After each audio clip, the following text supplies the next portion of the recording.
If you shave your cooch, but not your booty hole, is that the same as a mullet?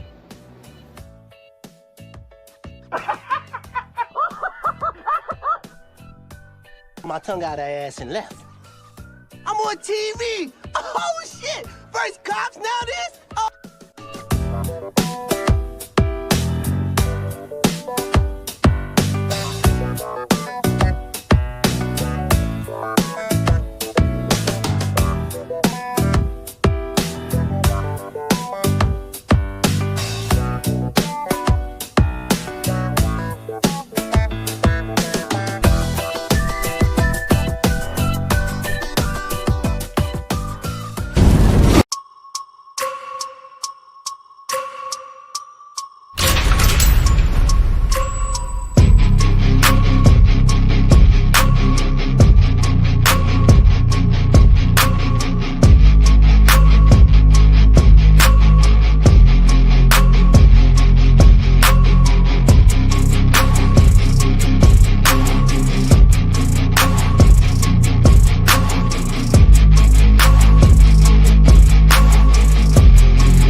Well, if you guys were not on YouTube for the last hour, then you guys live under a rock, because it has been an all out, just beat the shit out of each other fest here on the streets of YouTube between the stepfather and the father. I think the father is about over this man calling a boy that he treated like pure shit his son, when his father's sitting over there with a face full of tears and doesn't know what in the world is going on. Now, I have to be honest with you. In all fairness, I know Seth is due his day, and apparently enough of anything he has to say is done. I can't imagine what Seth is going through, nor am I going to try. But I can tell you, I probably, would have cautioned. But at the end of the day, I understand completely. Like, enough is enough. Enough is enough. This is a father that wants answers for his son, and he is not going to rest until he finds answers to what happened to his son. These people are displaying horrible behavior online. They have inconsistent statements. They talk more about themselves, about sex, and all this other stuff than they do about a missing boy that's been missing for 15 blessed months. And I think the father is done. The father is over the BS. The father wants answers. And I think the father is now flexing his muscles and saying, enough is enough. This is my damn son. How dare you talk to women that way? How dare you threaten people publicly? How dare you condemn me for wanting to answers and to find my son? Excuse my language. This is not the show for my prayer people. But I'm pretty sure he just said, fuck you and the horse you rode in on. And I'm sorry, again, he's the father. He should never have had to do that. I wish he had not. But in all fairness, he's absolutely 100% justified. He is 100% justified in every blessed thing he said tonight, including take my balls out your mouth. He sure said that. I got to be honest with you. I was at Panda Express and almost spit my shrimp out, okay? I was listening on the earpieces, and I'm sure everybody that were around us thought we had went crazy, because I took my earbud and I shared it with my friend. Okay. So we got to listen to that. And I think we both were about to start spitting food, and people probably didn't know what in the hell was going on because nobody could hear it but us. And I'm glad, because I'd have been, I'd have been quite embarrassed if they heard a man's voice saying, "Take my balls out of your mouth." I'm sure everybody would have probably been looking and saying, "Damn, lady, what are you doing in your free time? What are you doing in your free time?" Hey, Brittany. But I do also want to say that with everything that's going on, I think the true crime community is standing up and also supporting Seth and saying we are done. These MFers on these hate channels, this drama crap, they gots to go. They gots to go. You all you nasty people that stir the pot nonstop and try to defend guilty as sin people, if not guilty of unaliving a kid, definitely guilty of abusing that child. And I'm sorry, I'm one of those women that are not going to sit around and support or even speak to somebody that can injure a disabled child, a child that's medically needy, and then act like a victim when people don't want to hear their bullshit anymore, especially the father. I think the father has stood up and should make Brittany J very, very proud, because I can guarantee he's had enough. And I think you were the catalyst of him actually having enough. Do I blame him for what he did? Of course not. He should have done that a long time ago. It's just that, I don't want him turning into a villain when we know who the villains are. I don't want him to be perceived. Let me rephrase that. I don't want him to be perceived as a villain. That's Seth called me. My heart hurts for him. It hurts for me too. It hurts for me too. It hurts for me that you're going through this, first and foremost. Secondly, it hurts for me because I'm seeing Seth struggling through the most difficult time. And as time goes on, the situation is getting worse. And then you got freaking F-tard up there, demanding a father to take down his billboards. Hell to the nah. Those billboards aren't coming down. I can freaking guarantee that. You know how I can guarantee that? Because I can guarantee as soon as those signs are down, they're going back up. The Bullhorn Betty channel will fund those billboards come hell or high water, if need be.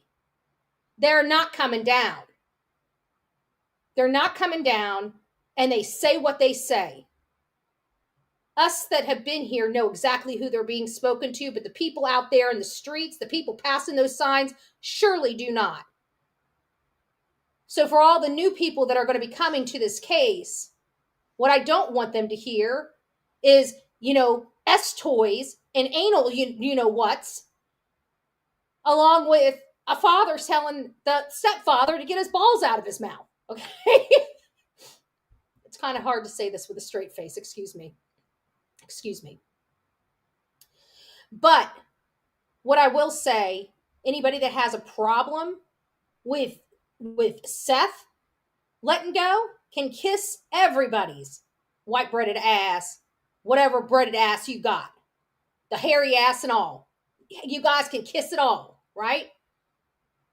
Because at the end of the day, this man has sat there and bit his tongue while this crackpot group of misfits and felons try to come after people that are trying their hardest to help him. The only reason why we're talking smack is because the shit won't stop until you give them a little taste of their own darn medicine, and then they cry victim like little bitches, which is exactly what Seth said. Is exactly what Seth said. But you know what? None of them have a problem threatening to beat the brakes off somebody. Nobody over there has a problem of calling a father that was at work. The mom and stepdad know exactly what they've done. What they have done for the last 17, 18 months prior to this situation ever even coming about. They know. We're all just getting a clue. We hear them and we see them loud and clear. And I can tell you that facade that they tried to paint a year ago is definitely not the same people that we're seeing today, is it? They don't care. They don't care how brazen they are. They don't care how cocky they are. They don't care how they're putting their middle finger up to Seth and law enforcement. They think they are above the flipping law. And you know who's helped in that aid in that? The Sumner County Sheriff. When you start arresting people that have never broken a law in your county or your state, while you let people like that threaten every single person that comes in the county because they think they got it like that, I guess it creates this illusion for them that they have a right to threaten anybody and everybody that tries to help an innocent father find his son. And you know what? I think that father just said, no more. You can suck it. I'm going to do whatever the hell I want to do. This is my son, and I'm going to find him because you guys haven't helped worth a shit. And you know what? I have to concur with his analysis of the situation. Not only do I concur with that analysis, he has always had the support of the Bullhorn Betty channel, 110%. We always do the right thing on this channel because it's the right thing to do, not because it's easy, because it's the right thing. And some of those right things come with a heavy cost and a heavy burden. But I can tell you this, Brittany J didn't deserve the way she was treated, although I can't stand Chloe's sorry butt, but she didn't deserve to be spoken to the way she did. She was talking to, and I didn't deserve to be threatened by these people and then have them wield their sheriff's department at me. Their sheriff's department only aided the abuser of Bullhorn Betty. They're only aiding the abuser of Seth Rogers. And they're only aiding the abusers of Sebastian Wayne Drake Rogers. And I hope every last person that's going to be judging me tomorrow can remember to say that boy's name, Sebastian Wayne Drake Rogers. We don't need to do illegal shit. We use our mouths, we use the Constitution, and we do it the right way. And that is the only thing that's going to be saving Bullhorn Betty's ass. I can guarantee it. I can guarantee it. But these losers over here, their days are limited. Their days are limited. Now, I don't trust the Sumner County is really going to do a whole lot to them. I'm just talking about karma. We've seen the work Sumner County does, right? And if they're throwing Bullhorn Betty in jail and letting these pieces of shit walk free after abusing a medically needy child that they've had reports on since 2 weeks, I have no faith. None. And I'm not going to continue to try to act like I do. I'm not going to. So we'll see how all of this transpires. But I feel some type of way about this whole situation today. It should never have gotten to this point. I really wish Seth wouldn't have come out, but I absolutely understand why he did. And I support him 100% because I know that this is the stuff that's been bottled up in him for a really stinking long time. And for him to tell the father once again what to do when it comes to his own damn son is disgusting, appalling, and sickening. And I guarantee if the shoe was on the other foot or the roles were reversed and somebody's telling Chris what he can do with his daughter, I don't think he would stand by and allow that to happen. And I'm very, very proud of Seth for not only taking up for himself, but for taking up for his team, but more importantly, his son. Because he doesn't need that piece of shit representing his son. And I can tell you 100% of everything I know about Seth. When his son comes home, if his son is okay, those pieces of shit will never, ever see their boy again. Ever. I almost can guarantee Seth will make sure his son is safe. He will never make the mistake of trusting those animals with the most valuable part of him ever again. So this whole illusion that they have of their son walking back in the door, when their son walks back in a door, it's going to be Seth Rogers' door. God bless.